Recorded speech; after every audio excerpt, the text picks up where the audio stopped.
Hey everybody, it's Myles Bess from Above the Noise, and I want to talk to you about election season, which has seemed endless and bonkers, crazy, and any other adjective that you could possibly think of. And now we're here, right now, in this moment. And I know I'm feeling worn out. I'm tired, y'all. But this is a huge historical moment, folks. So I just thought it would be a good time to take a pause and reflect on what the heck is going on. So let's go back, way back to 2019, when we had 29 people trying to become the Democratic nominee. Anybody remember Hickenlooper? Anybody? Yeah, me neither.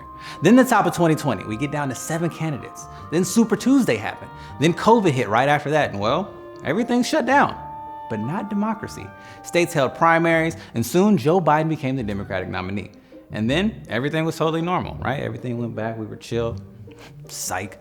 Things started getting really intense after George Floyd was killed in Minneapolis in May, which set off a summer of protests worldwide for Black lives. The race picked up speed when Biden picked former primary rival Kamala Harris to be his running mate, a historic first for a Black and Asian American woman. Trump and Pence, as the incumbents, were already all nominated and good to go. Enter the non-stop back and forth political slugfest. You got mask versus no mask, not raising the taxes versus raising the taxes on the rich, Obamacare versus anything that's not Obamacare, doing something about climate change versus, well, let there be fracking.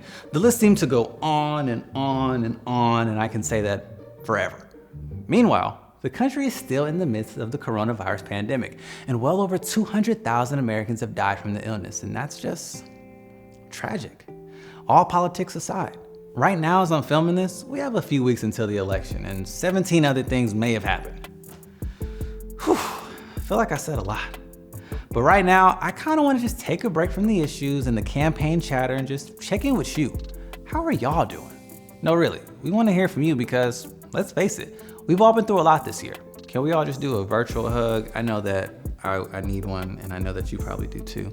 Let us know how you're feeling about living through this historical moment. So go ahead, dig deep, and let us know what's going on for you in the comments below. And at this point, you know the deal. Like and subscribe to Above the Noise so you can see more of my face.